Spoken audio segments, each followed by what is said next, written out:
మరి ఈరోజు ఈ కదిలిలా చూస్తున్నాం. ఈ భూమి మీద ఎందరో పుడతారు గిడతారు కానీ అందరూ మహానుభావులు కాలేరు. ఒక మనిషి మౌనత విద్యాపథంలోకి నడవాలంటే, అత్యున్నత శిఖరాలకు ఎదగాలంటే సత్సంకల్పం కావాలి, అగ్గుంట దీక్ష పూనాలి, నీ దారిలో నువ్వు నడవాలి. అది మా నాన్నగారు చూసి నేను నేర్చుకుంది. అది ఆయన్ని చూసి మన ప్రీతమ నాయకులు తెలుగుదేశం పార్టీ జాతీయ అధ్యక్షుడు చంద్రబాబు నాయుడు కూడా అదే ఆయన్ని నమ్ముకుని, ఆయన సిద్ధాంతాన్ని నమ్ముకుని మరి ఆనాడు ఆయన తెలుగుదేశం పార్టీని పెట్టారు. అప్పుడు అప్పుడే పుట్టిన బిడ్డ బొడ్డు కొయ్యక ముందే అసలు ఈ రాజకీయం అంటే ఏంటో తెలిపిన మహానుభావుడు నందమూరి తారక రామారావు గారు.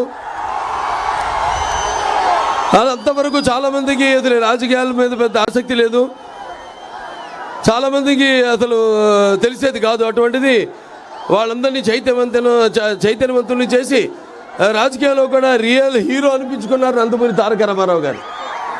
ఆ తర్వాత ఆయన ప్రవేశపెట్టిన పథకాల విషయాలకు వస్తే మరి ఎంతో సాహసోపేతమైనవి, అలాగే సామాన్యులకు అలాగే ప్రజలకు ఎంతో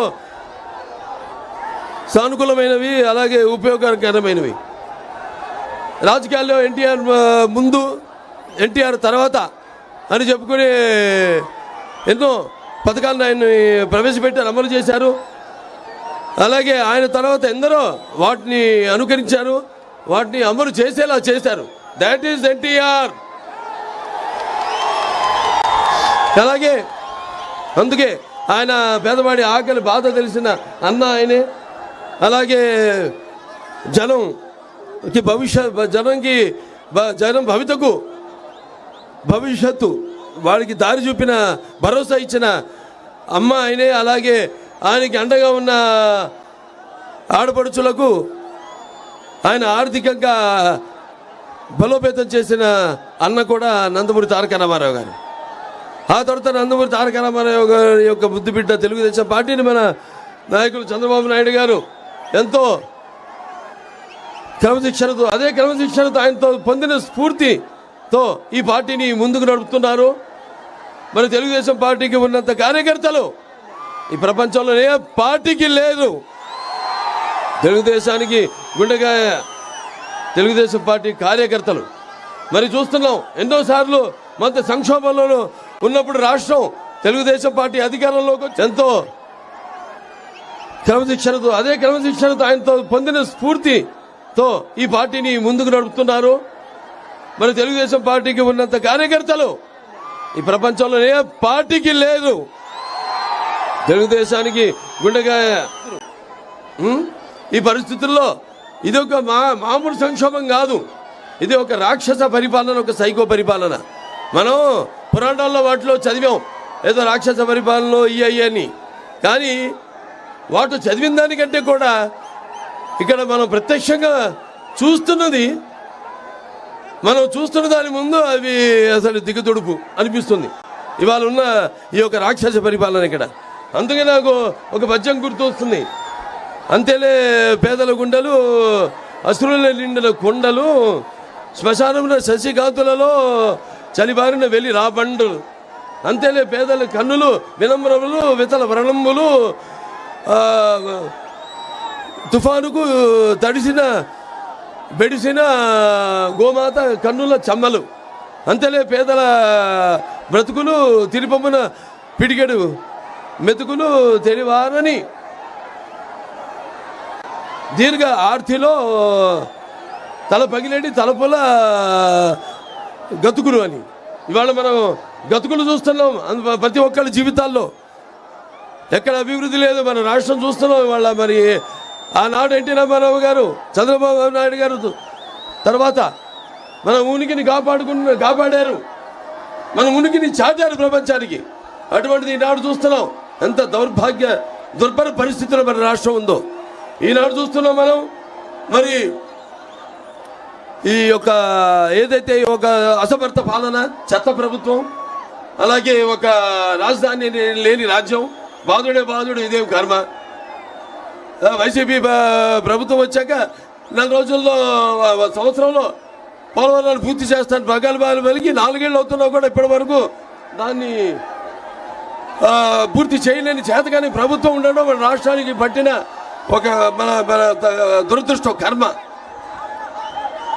అలాగే మన ఇప్పటిదాకా ఈ యొక్క 5 సంవత్సరాల్లో సుమారుగా ఒక 13 లక్షల కోట్ల రూపాయలు అప్పు చేశారు. అభివృద్ధి లేదు. అసలు ప్రభుత్వ ఉద్యోగాలకు కూడా జీతాలు ఇవ్వలేని పరిస్థితి. ఆ తర్వాత మళ్ళీ మనం చూస్తున్నాం అప్పులు పుడితే కానీ ప్రభుత్వ ఉద్యోగులకి జీతాలు ఇవ్వలేని పరిస్థితి. అలాగే ఈ యొక్క 2 లక్షల మంది తాతలు వాళ్ళ యొక్క పెన్షన్ని రద్దు చేయడం జరిగింది. అలాగే వాళ్ళు చూస్తే మనం మాత్రం ఈ గంజాయి పెంచడంలో ఈ డ్రగ్ మాఫియాలో మనం మాత్రం దేశంలో మొదటి స్థానంలో ఉన్నాం. అలాగే ఈ ఇంటి పన్ను, చెత్త పన్ను వేసి మధ్యతరగతి ప్రజల యొక్క నంటి వెనకొడుతుంది ఈ వైసీపీ ప్రభుత్వం. అలాగే ఈ యొక్క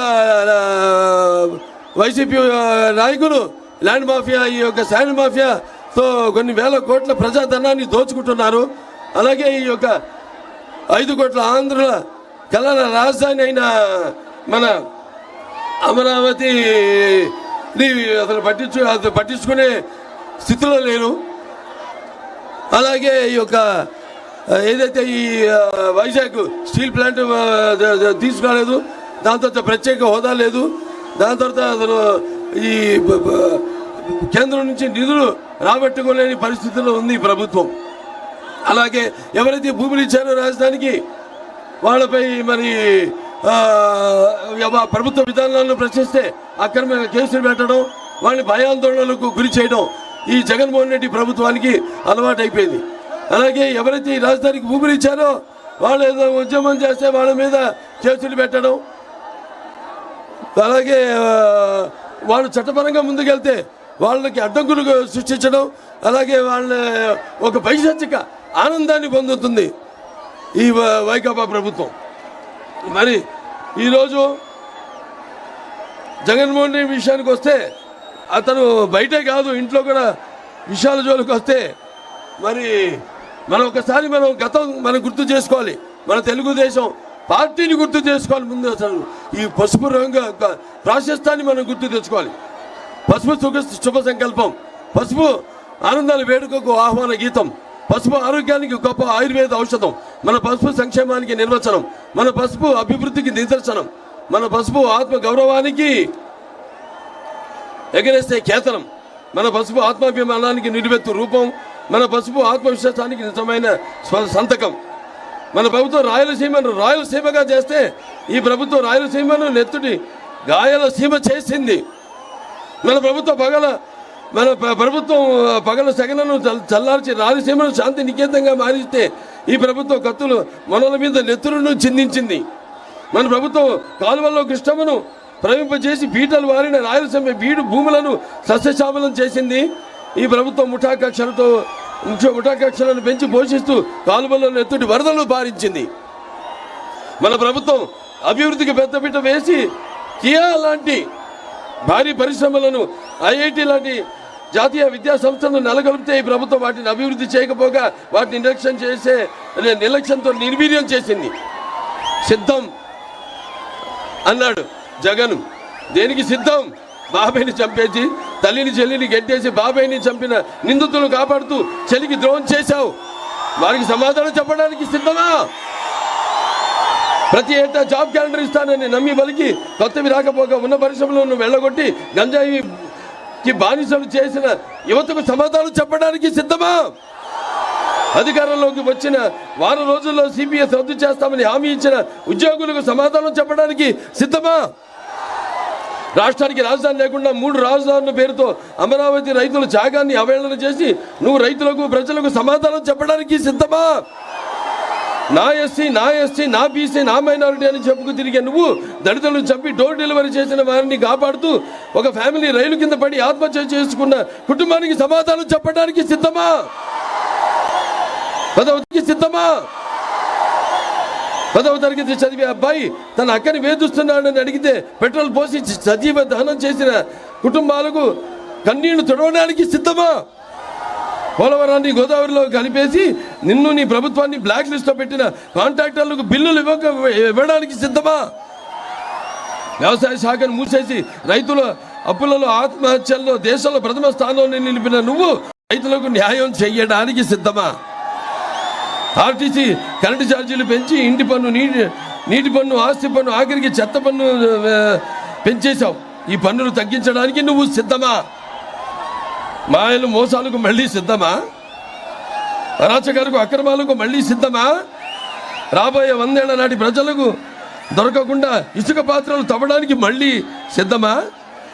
లేకపోతే ఈ చీప్ లిక్కర్తో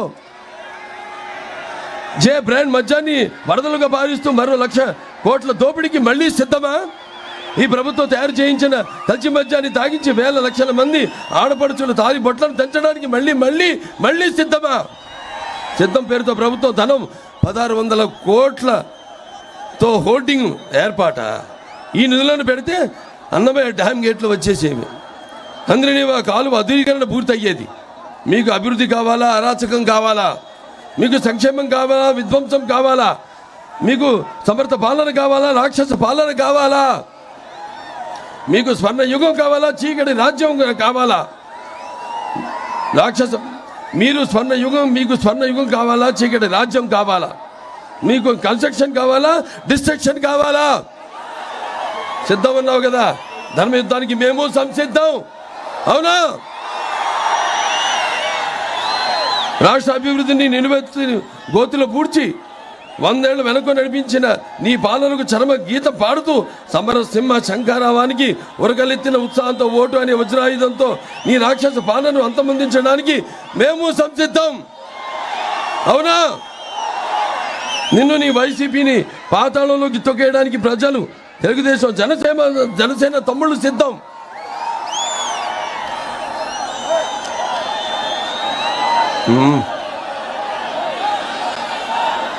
సోదరుడు పవన్ కళ్యాణ్, మనం ఒకటయ్యాము. మాట కలిసింది, మనసు కలిసింది, పదం కలిసింది, భుజం కలిసింది. మన ఇరువురి సంఘటిత శక్తిని అడ్డుకునే శక్తి ఎవరికి లేదు. తెలుగుదేశం జనసేన కలయిక ఒక నిప్పుల ఉప్పెన. తెలుగుదేశం జనసేన అరాచకాన్ని నిర్మూలించే ఒక అగ్ని పర్వత విస్ఫోటం. అక్రమాల అరాచకాల రాక్షస రూపాన్ని కూలగొట్టే ఒక పాశుపతాస్త్రమే. చివరిగా ఒక మాట చెప్తున్నాను. ఓటరన్నా నువ్వు ఇప్పటిదాకా నమ్మి ఎక్కింది వైసీపీ అనే కొయ్య గుర్రాన్ని. నిన్ను మాయ చేసి మభ్యపెట్టి అటు ఇటు ఊపిందే కానీ అభివృద్ధి చేయలేదు. తెలుగుదేశం జనసేన కలయిక వాయు మనోవేగాలతో పరుగులు తీసే పంచకళ్యాణి గుర్రం. అది నిన్ను సంక్షేమ రాజ్యంలో చేరుస్తుంది. చీకటి నిండని మీ బ్రతుకుల్లో అద్భుతమైన వెలుగులు ఇస్తుందని తెలియజేసుకుంటూ అందరు కూడా ఇలాగే ఒక సంఘటన